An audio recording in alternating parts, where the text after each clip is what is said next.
Ngayon, ipapakita ko sa inyo kung paano mag-download ng data from BigSeller to e-files automation sheet. Napaka-importante na gumamit tayo ng BigSeller kasi mas mabilis na i-download lahat ng data from different account, either Lazada, Shopee, or TikTok. Kasi lahat ng mga platforms na yan ay pwede nang incorporate sa isang page lang, which is a BigSeller account. Okay, so kung gusto nyong malaman kung paano i-connect yung account ninyo, yung seller account nyo na Suki, Lazada, Shopee, and TikTok, so kailangan nyong pumunta dito sa may Facebook ng Big Seller, search nyo lang yung Big Seller, click nyo to, and then pwede na kayong mag-message sa kanila at sasendan nila kayo ng instructions kung paano i-connect yung seller account nyo sa Big Seller. By the way, itong platform na to, itong Big Seller, maximum of 5 seller account yung pwede niya i-accommodate ng libre. Okay? Pag nag-exceed ka ng more than 5, meron na yung bayad. Kaya itong Big Seller namin, isang staff, 5 Shopee account yung hinahawakan nila. Kaya ito, gamitin natin itong Big Seller ng isa sa mga staff namin. Okay. So, i-testing natin itong 20 orders. So, kapag na-connect nyo na yung seller account nyo dito sa Big Seller, punta lang kayo dito sa my new orders. Then, click nyo yung Shopee. Ito sa akin, puro Shopee lang. Pero, pwede nyong ihalo dito yung ninyo, yung ibang seller account nyo sa Lazada, TikTok, or eventually yung Suki. Basta maximum of 5 seller account lang. Okay? So, i-example ko itong 20. Actually, pwede kayong kahit na 300 orders yan per download ng data. Walang problema. Pero, sampulan lang natin itong 20 seller account. Okay, so click mo yung 20. Then, punta kayo dito sa baba. Click mo tong all. And then, click mo tong export selected orders. Yan. Tapos, meron kayong makikita na ganito. Sa akin kasi meron na akong template. Itong final 2025 kasi itong mga to, pinag-practicean ko mga yan hanggang sa nakuha ko yung final. Ngayon, wala pa kayong ganito. So, kailangan nyo mag-create ng sarili nyong ganito. Okay? So, open tayo ng bago. Tapos, check ko yung template na ginawa ko. Ayan. So, ito lang yung kailangan ko. Okay. So, nasa inyo kung ilan yung kailangan nyo. Pwede nyong i-check. Pero para sa akin, ito lang yung kailangan ko. Makikita nyo, wala dito ang pangalan ng customer. Walang contact number. Kasi, pagdating dun sa order details ng customer, hindi naman pinapakita yung contact number. Ang pinapakita lang ay yung address. Then, yung pangalan, ang pinapakita lang doon yung first at yung last na letter lang. So, hindi ko naman kailangan yon. Though, yun, kasama yun sa Google Sheet natin. Pero, pagdating sa monitoring ng data kasi hindi na natin kailangan yon.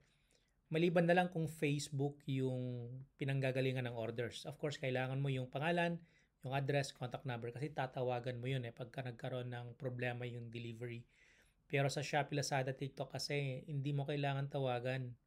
Punta ka lang sa Lazada o may concern ka, punta ka lang sa Lazada, sa Shopee or sa TikTok. Pwede mo na silang kausapin doon. Okay? At hindi binibigay ni Shopee at Lazada at TikTok yung contact number. Okay? So, andito na tayo. So, kailangan natin big seller, store, nickname.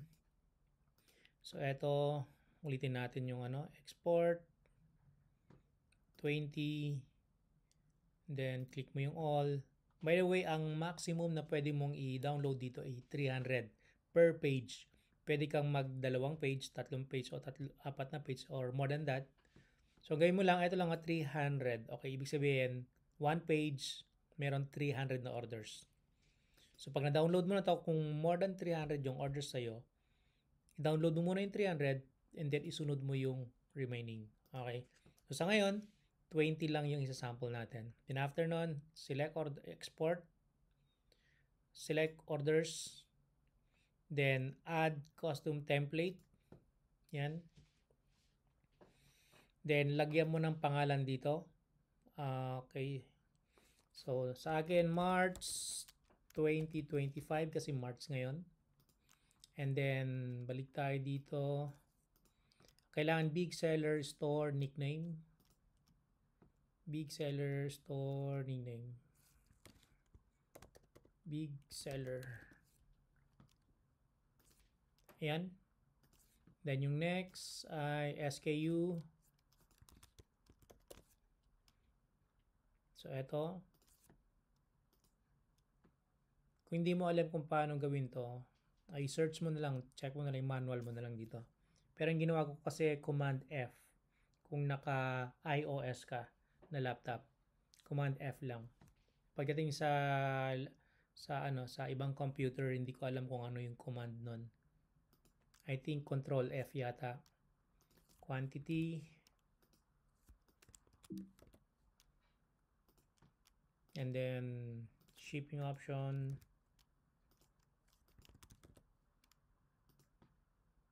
Tapos order number.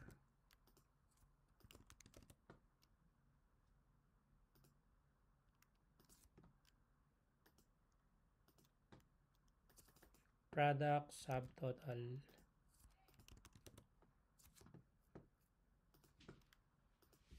And then shipping fee. So para sa akin yan lang yung kailangan ko. Okay? Then after nun, save mo na. Okay? Pag na-save mo na yan, mag-a-appear na yan dito. Okay? Subukan natin. Sana hindi ako mapahiya. Okay? Yan, successfully. Tingnan natin. Okay, wala. So, kailangan lang sigurong i-refresh. Okay? So, ulitin natin. Shopee. So, 21. Nadagdagan ng isa. So, click all. Export. Selected orders. Then, click mo dito. Ayun na yun. Okay? Click mo yan. Parang may kulang. Parang meron yata tayong hindi na naisama. Kaya ang pipiliin na lang natin itong final 2025. Okay? Ayun na, merong hindi naisama. Siguro yung big seller store nickname. Tama, hindi nga naisama yon. Okay? Anyway, i-check nyo na lang ito, screenshot nyo na lang to, itong big seller store hanggang lahat yan, para yan na lang yung hanapin nyo. Okay? So, eto, final 2025 yung yung pipiliin ko, and then export. So, dina-download na niya yung data na kailangan natin. Yan. So,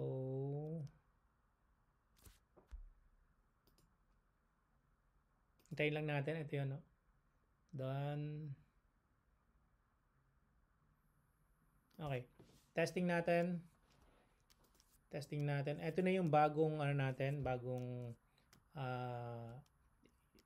i-endorse namin sa inyo. Okay. Dito tayo sa kung Shopee galing yung orders, sa Shopee kayo mag-encode. Pero kung meron kayong multiple na seller account at gusto nyo pag-isahin na lang para isang template na lang yung kung saan magtatrabaho yung staff nyo, sabihan nyo lang ako, isi-set up natin yung ninyo, yung Google Sheet ninyo. Like example, no, meron kang multiple na meron kang tatlo, like example, meron kang seller account sa Suki, may seller account ka sa Shopee, may seller account sa Lazada, pero iisa lang yung encoder mo. So, pwede natin pag-isahin yan na iisa lang yung Google Sheet, yung kung saan siya mag-encode. Sabihan nyo lang ako para ma-set up natin. Okay? So, ayan. And then, lagay natin sa 50. Tapos, punta ka dito sa my file, import, then upload, browse, then hanapin mo yung ito na yung data na na-download natin, open. So, hintayin natin. So, create tayo sa may insert new sheet na lang. Teka lang. Okay, and then, import data. Ayun, andito na siya. Okay, andito na, ito na yung details. Ito na yung order details. So, ang gagawin natin, kailangan natin i-transfer itong data na to doon sa okay, sa orders data. So, kita nyo, kahit siguro 1,000 yung orders nyo per day. Ang bilis lang, di ba? So, ang bilis lang, hindi nyo kailangan mag-encode manually dito. Hindi nyo kailangan mag-encode yan. Ito-download nyo na lang yung data. Ito yung big seller account. Ito yung nandito sa account na dapat i-encode nyo dito. Saan ba? Store names dapat yon dito. So, dito kayo dapat nag-encode ng ng pangalan ng mga store ninyo na magiging visible dito. So, itong mga na-encode natin na to, ito, okay, dapat mga to, itong alkaline C, so ilagay na lang natin. Data validation, okay. Yan. Then, ano pa ba? Yung Mikey OPC. Ano pa ba? Premium Herbs. Tapos, Alkaline C, na-encode na doon. Collagen Plus, Shopee.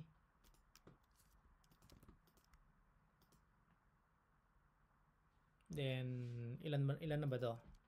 4. Meron pang isa kasi 5 lang yung maximum. Vitamin C. Okay. Siguro 4 lang. Siguro yung isang store walang order na pumasok doon. So, after nun, etong SKU, dapat yung yung SKU mo doon sa store mo, dapat pangalan ng product mo para hindi ka malilito. Ito kasi nakalagay dito RJ Kids 2 box. So ito ang pangalan ng product nito ay Reduce Kids. So dapat naka-type dito yung Reduce Kids. Yan. Tapos yung faucet or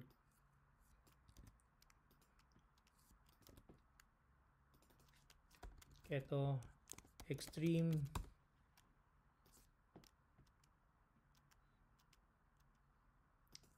Healthy Glow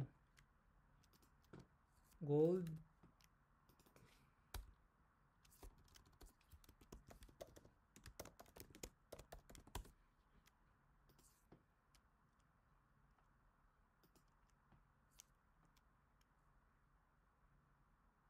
Meron ng 50 doon. Ito 20 cm, 30 cm. Okay. Okay. And then, kailangan natin maging careful dito sa may quantity kasi bumili siya ng 2 box bumili siya ng isang 2 box. So pagdating dito, dapat 2 box yan. So kailangan natin palitan yung quantity. Kasi eto kasi bumili siya, meron tayo kasing variant na 1 box, 2 box, 3 box, or 5 box, ganun. So bumili siya ng isang variant na yung laman ng variant na yon ay 2 box. So lagay natin dito 2. Ito naman bumili siya ng isang 50 cm, bumili siya ng isang 50 cm. Tama, bumili siya ng isang 50 cm pero dalawang quantity yung kinuha niya. Okay, so hindi na natin i-edit yan. Eto, bumili siya ng dalawang keto box, keto extreme na isang quantity. So 2 box yan. 1, ito 2. So eto 2 box times 3, that's 6. So 1, so 2. I-multiply mo lang ito, tapos ito, yun na yun. Ito 2 times 2 is 4. 4, 2, 1, 2, 4. Ito 8. Ito 2. Yan. Okay. So, yan na yan. And then, copy ko lang yan. Tapos, ito pala. So, kailangan nating copy muna to. Punta tayo doon. Yung pangalan, yung account. Yan. Tapos, yung pangalan ng product. Ito.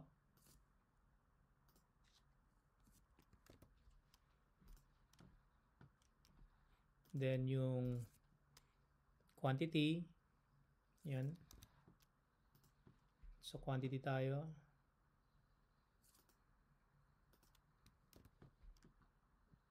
And then yung shipping, yung courier. So yung courier natin, shipping fee, address, status, contact number. Yeah, shipping option. Okay. And then yung order number. Ito yun. And then yung SRP. Ang SRP natin nandito.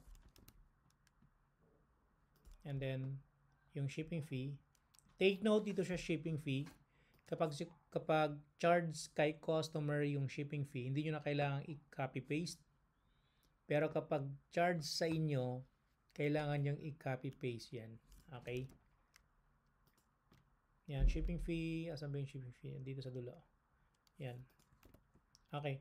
So,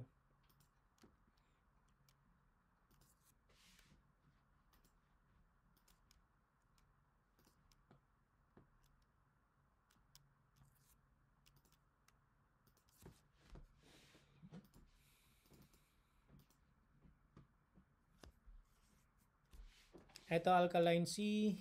Yan, ayusin na lang natin.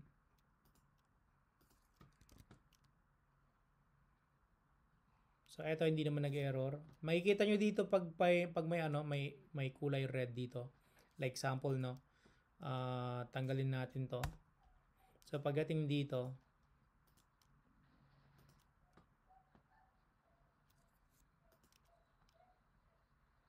ayan nag-error. Okay. So, ibig sabihin kailangan natin ayusin. So balik natin.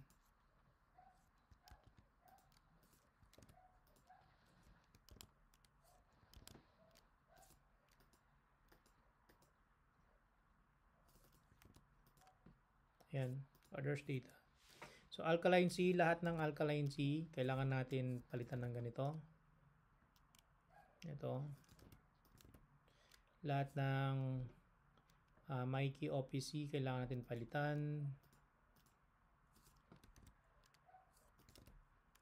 Premium Herbs Corp. Actually, pwede namang hindi. Basta siguraduhin lang natin na walang error. Alkaline C.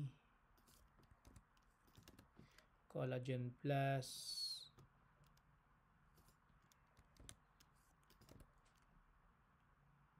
Okay, so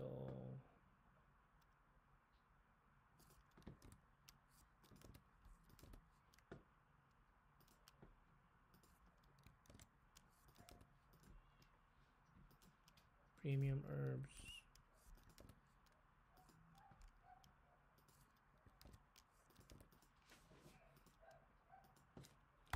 Actually, yung ginawa ko dito, pwede namang hindi nyo gagawin yon. Pero make it sure na walang error. Kung ano yung nandito, yung exact word dito, dapat same dito sa dito sa my store names. Dapat magkaparehas yan. Okay, so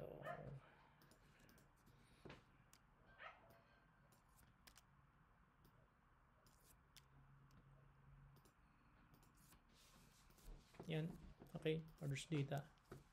And then, dito, wala namang problema dito. Hindi naman magkakaroon ng problema to kasi wala naman tayong masyadong problema dito. Ito, actually, wala tayong problema dito. Dito, inaayos ko lang para magandang tignan. Okay. So, yung product, ito, kailangan natin ayusin. Kasi, pag hindi natin inaayos to, magkakaroon tayo ng problema sa mga formula natin. So, dapat kung ano yung nandito, yun din yung nandun sa my data validation. Okay.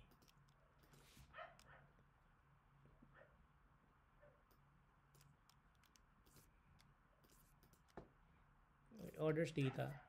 Ito, reduce kids, 2 box, faucet,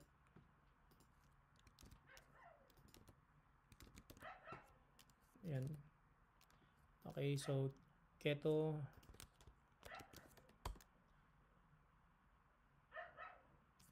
Saan na ba yan? So, ang dami ah.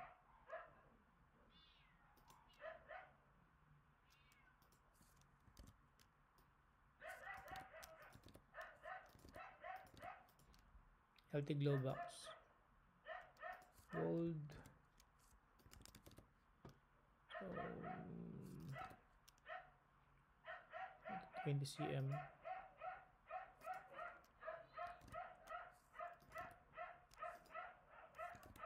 Ito 30.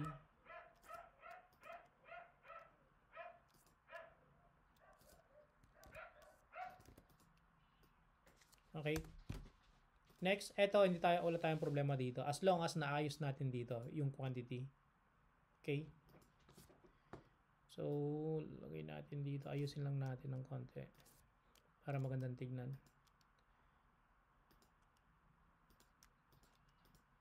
Okay. Tapos lagyan sa gitna. Okay. So, okay na. Tapos lagay na lang natin dito kung sino yung agent. Ang agent natin dito ay let's say si Edgar. So, ang agent dito ay si Edgar. Tapos dito sa fulfillment status, lagay natin sa kapag ang order ay galing sa Shopee, Lazada, TikTok, ilagay natin sa confirm, platform, Shopee. Then, anong date ngayon? 10.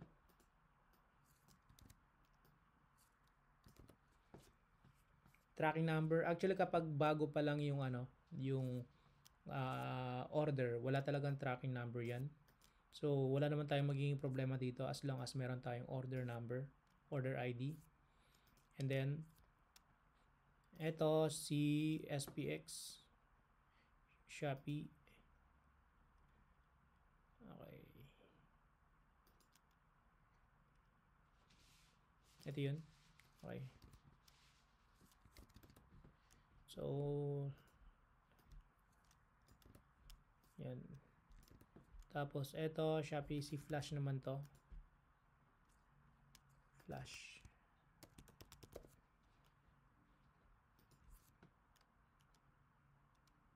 Ayan. Okay. Then, yun na yun. Tapos na. Okay. Ito yung sinabi ko kanina, hindi ko kailangan ng name, contact number, address kasi nasa Shopee tayo. Pero pagka Facebook galing yung orders, kailangan natin lagyan yan kasi tinatawagan natin yan. Ito, ayusin ko lang kasi pagdating sa mga ganito kasi medyo stricto ako. So, gusto ko pag tinignan ko itong na to, itong mga data na to, wala yung may butas, wala yung may mga dapat maayos. So, lalagay ko rito naka-pending kung kung nasa office pa. Pero kapag naipadala na pick up na sa amin yung yung item. So nilalagay ko na sa in transit. Pag na-pick up na, yan.